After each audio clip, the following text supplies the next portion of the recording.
cactus that I can't get rid of. Trying to recover all the pieces you left behind. NIX, thank you so much for speaking with me. And first, I got to ask you, since I've been talking to a lot of artists since this pandemic has been going on, racism is big discussion these days. People are fighting about wear a mask, not wear a mask. How are you handling this whole new world, and how has your career been affected by this whole new world?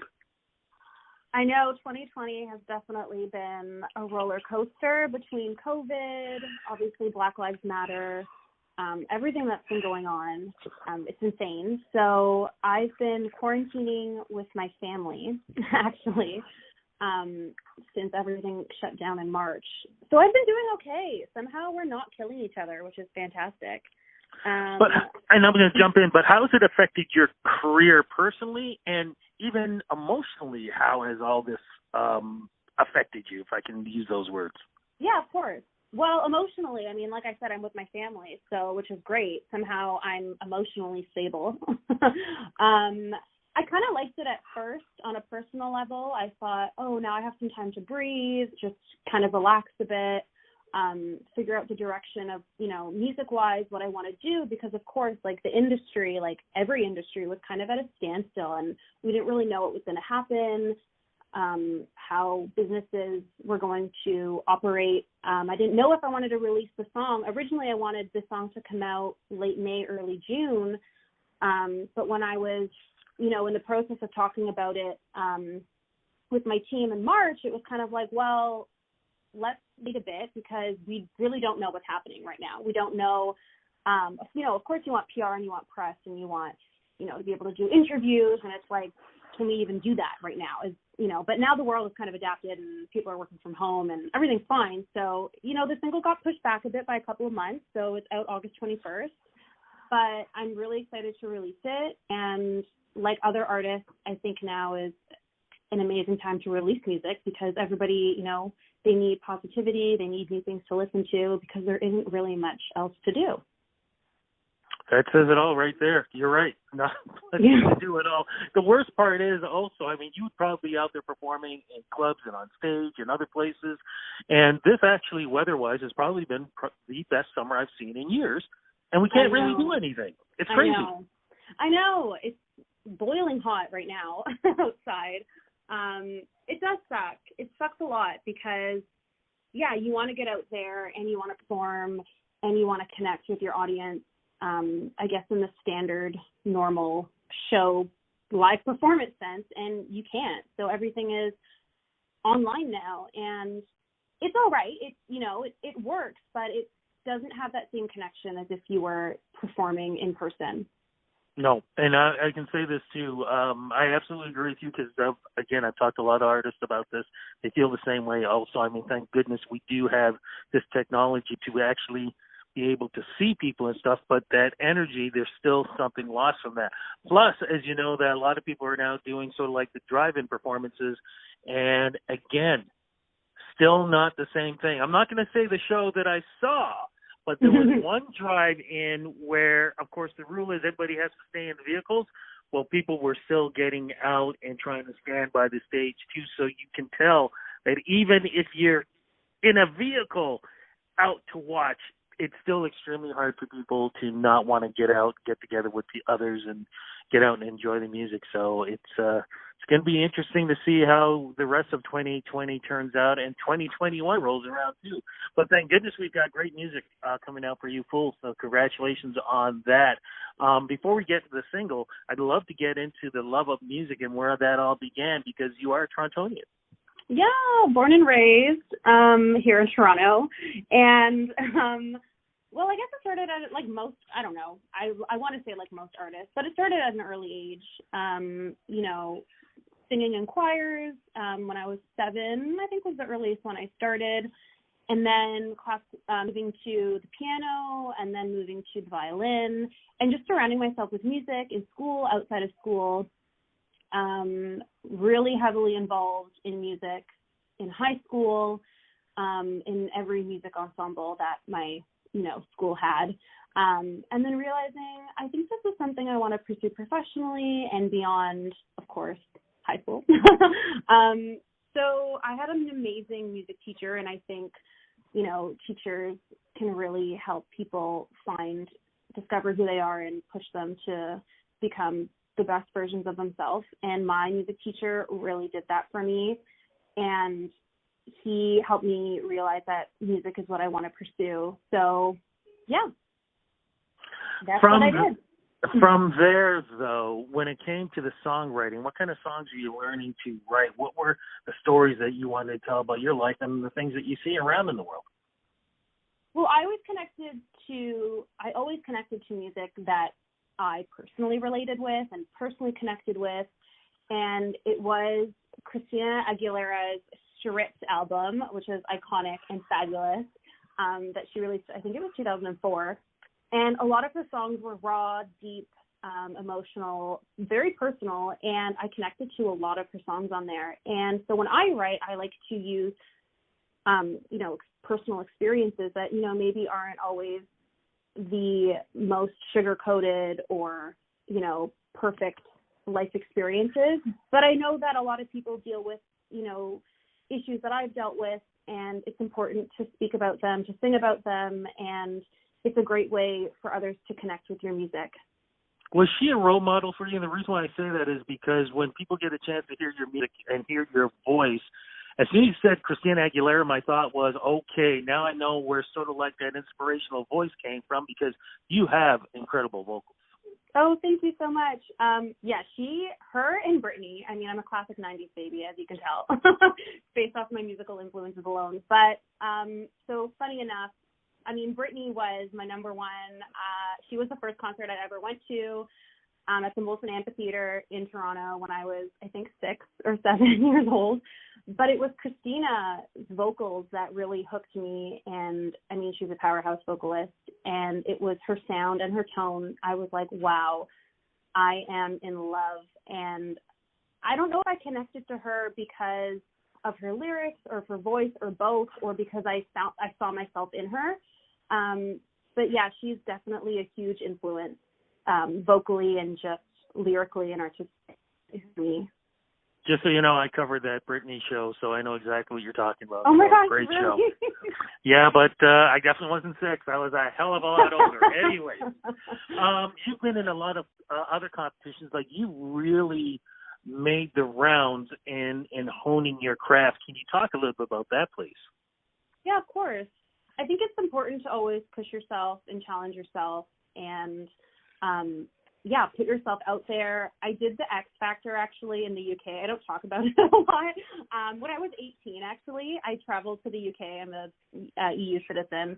And so I did that. And, of course, I didn't get so far. I passed the initial, 4 or 5 rounds. But it was just an amazing experience, and you learn a lot. Obviously, there's been writing competitions, song competitions that I've been part of. And again, just to push yourself, and I've been lucky enough to, become a finalist in many of them, semi-finalist in many of them. And it just, not only does it inspire me to do better, but it makes me realize how many other great artists there are. And I like to hear what they put out, what they do, learn about, their craft and how they write, because it helps me, decide what I want to do, and inspires me to do more. It sounds like also you're a bit of a historian too, because from hearing your music and lyrics and things like that, you take a little bit of old school, take a little bit of new school, and make it your own sound. I like to. My dad is a huge Rat Pack fan. So he, Sammy Davis Jr., obviously, Dean Martin, Frank Sinatra, all those legends I grew up listening to. And I think I was 9 or 10, I was in a school play, and they had a song by Elvis in there, and then I just became the biggest Elvis fan after that, and it was all I would listen to, and my friends are like, why are you listening to Elvis Presley? And I'm like, because he's a legend. And so a lot of the music that I loved as a kid, and obviously still do, was from that era, the 50s and 60s, Motown. It's classic. It never goes out of style. Funk. Look at Bruno Mars. Artists today, big artists, always draw inspiration from back then because that was groundbreaking music. And like I said, it was classic and timeless. And I feel that, and I like to put that in my music because it makes me feel good, and it's a part of who I am.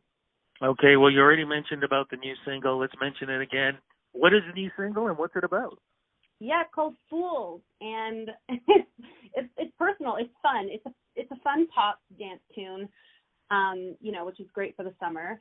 But it's ironic that it is a fun pop dance tune because it's about toxic dating culture, app dating or online dating, whatever you prefer. The whole theme of ghosting, leading people on, and I've personally had experience with that. It's not fun, and I like to call those men or those women fools. So that's pretty much how the song came to be. And it's about moving on and realizing that they're the fools and they're not going to make a fool out of me, despite the fact that maybe once I thought that they did, but they won't. Now, 'cause I'm tired of putting faith in fools.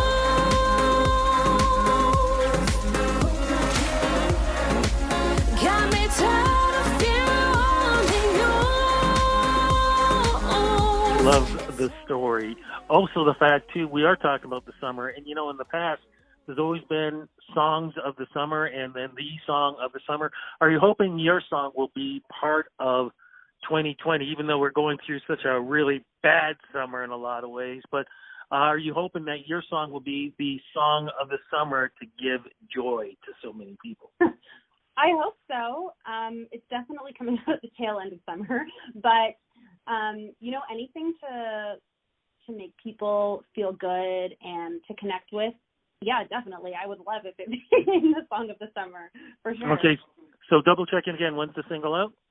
It's out August 21st. Fantastic. So as we speak, less than a month away. EP or album going to be following this? I am working on one currently, but that won't be out until mid-2021 or summer 2021. Okay, we got plenty of time because, like I said, unless we can get things changing, it's going to be a while before we're going to be able to do the things that we want to do. Any virtual performances going to be happening with you? Yes, there will be a few. I have a few planned in the works, but I don't have any dates for them. So as of yet, if you follow me on Twitter or on Instagram at It's NIX Y'all, or join my mailing list by going to my website, nixmusic.ca, and you get updates. You will know when those come.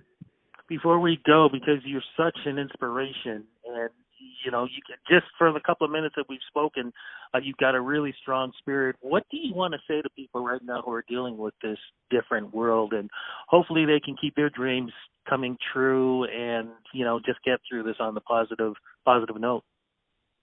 That's so sweet of you. I know everybody is dealing with a lot of different things, a lot of different issues, and they're also really heightened, of course, now. But a friend of mine said something to me like a couple years ago that always stuck with me, and it's something about if you lose your way, just sort of remember, it's because you forgot who you were and remember who you were.